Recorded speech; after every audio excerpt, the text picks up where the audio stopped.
Avez-vous déjà eu envie de découvrir qui vous êtes vraiment, au-delà des apparences et des attentes des autres?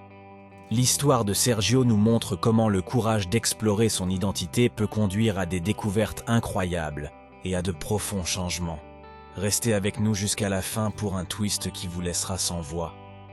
Avant de commencer, abonnez-vous à notre chaîne et activez les notifications pour ne pas manquer nos prochaines histoires captivantes. Sergio, un jeune homme de 22 ans, est l'héritier d'un empire commercial. Il vivait dans une luxueuse villa à Milan, entouré de tout le confort imaginable. Malgré tout, Sergio ressentait un profond vide. Il en avait assez que les gens l'approchent uniquement à cause de son argent et de son statut social. J'avais envie de vrais amis et d'un véritable but dans la vie. Un jour, en feuilletant un vieil album de famille, il découvre une lettre de sa mère décédée. Dans cette lettre, il raconte comment il a trouvé sa vraie raison d'être à l'université, où il a rencontré le père de Sergio. 16 mots ont profondément touché Sergio, l'incitant à prendre une décision radicale. Sergio a décidé de déménager dans une nouvelle ville et de s'inscrire à l'université comme un étudiant normal. Il a choisi Florence, connue pour sa vie étudiante dynamique. Avec l'aide de son père, il imagine un projet de vie modeste, sans révéler sa véritable identité. Ainsi, avec quelques affaires dans sa valise, Sergio est parti commencer une nouvelle vie sous le nom de Sergio Rossi. À son arrivée à Florence, Sergio s'inscrit à l'université et s'installe dans un petit appartement. Le premier jour d'école, il s'est mêlé aux autres élèves, vêtus de vêtements simples et d'un sac à dos usé.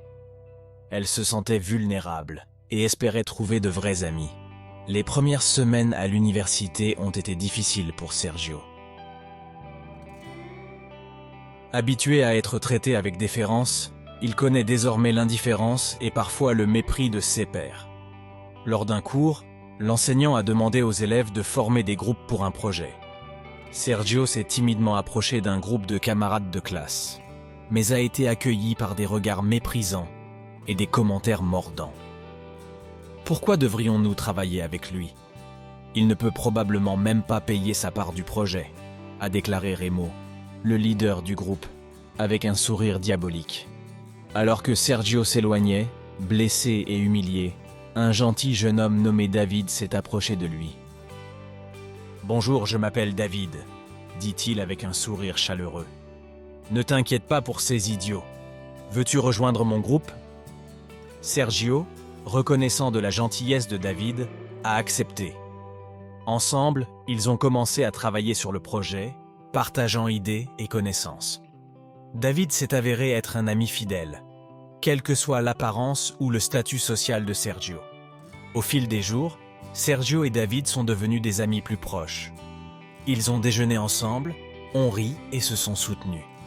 Sergio a commencé à se sentir plus à l'aise grâce à la véritable amitié qu'il avait trouvée en David. Cependant, Remo et son groupe ont continué à se moquer de lui et à répandre des rumeurs malveillantes sur sa situation financière. Sergio a eu du mal à rester calme et à ne pas révéler sa véritable identité. À ce stade, je veux savoir ce que vous en pensez. Avez-vous déjà eu un ami qui vous a soutenu dans les moments difficiles? Dites-le nous dans les commentaires ci-dessous. J'adore lire vos histoires et répondre à vos commentaires. Un jour, alors qu'il traversait le campus, Sergio fut confronté à une scène déchirante. Remo et ses amis harcelaient un autre étudiant. Sergio intervint courageusement, attaquant Remus. « Laissez-le tranquille », dit-il fermement. Remo, surpris par le courage de Sergio, recula d'un pas. David est apparu à côté de Sergio, lui montrant son soutien. « C'est quelqu'un qui ne tolère pas l'intimidation », a répondu David. Face à cette union, Roux et son groupe se retirèrent. Le temps a passé et Sergio s'est rapproché de plus en plus d'une étudiante nommée Clara, connue pour son dévouement envers les autres. Clara travaillait dans un centre communautaire et Sergio a commencé à l'accompagner, aidant les enfants à faire leurs devoirs et organisant des activités. Sergio admirait le dévouement de Clara et ressentait un lien profond avec elle. Un jour, alors qu'ils travaillaient ensemble, Clara confia à Sergio son rêve de créer une fondation pour aider les enfants défavorisés. Sergio, ému par sa passion, a décidé qu'il était temps de révéler son secret. Dans un moment de sincérité, il lui révéla sa véritable identité. Clara, surprise, vit la sincérité dans son regard et l'accepta tel qu'il était réellement. Mais le véritable tournant s'est produit lors de la fête annuelle de l'université.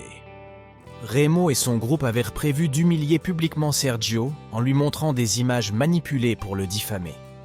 Alors que tout semblait perdu, une voiture de luxe est arrivée sur le campus. Le père de Sergio est sorti, est monté sur scène et a révélé la vérité. Sergio a choisi de vivre comme un étudiant normal pour prouver sa valeur. Je suis fier de lui. La foule, abasourdie, a ensuite applaudi. Sergio a pris la parole, a avoué son identité et a expliqué la raison de son choix. Sa sincérité et son humilité ont conquis tout le monde. Clara, David et leurs nouveaux amis sont montés sur scène pour le soutenir. Remo et ses compagnons ont dû faire face aux conséquences de leurs actes. Sergio avait trouvé sa vraie valeur non pas dans la richesse, mais dans les relations authentiques et le courage d'être lui-même. Son histoire nous enseigne que la véritable force réside dans le caractère et les actions, et non dans le statut social. Si vous avez aimé cette histoire, laissez un like, abonnez-vous à la chaîne et activez les notifications pour ne pas manquer les prochaines aventures. Et si vous souhaitez nous soutenir encore davantage, n'hésitez pas à utiliser les super merci. Merci d'avoir regardé et de vous en souvenir. La vraie richesse est dans le cœur. Après cette révélation, la vie de Sergio à l'université a radicalement changé. De nombreux étudiants, impressionnés par sa sincérité et son humilité, ont commencé à le voir sous un nouveau jour. Ceux qui l'évitaient auparavant le recherchaient désormais pour obtenir des conseils ou simplement pour se faire des amis. Sergio, qui pouvait enfin être lui-même sans plus cacher son identité, se sentait libéré et plus heureux que jamais. Pendant ce temps, sa relation avec Clara s'approfondit. Ensemble, ils ont travaillé sur le projet de la fondation, collectant des fonds et impliquant de plus en plus de personnes à leur cause. Le dévouement de Clara et le soutien de David ont été fondamentaux au succès de la fondation. Sergio a appris que la vraie richesse ne réside pas dans la possession de biens matériels, mais dans le fait d'avoir à ses côtés des personnes sincères et loyales. Leur amitié et leur amour étaient le véritable trésor que j'avais découvert dans cette aventure. L'histoire de Sergio est un exemple de la façon dont le courage d'être soi-même peut transformer votre vie et inspirer les autres à faire de même.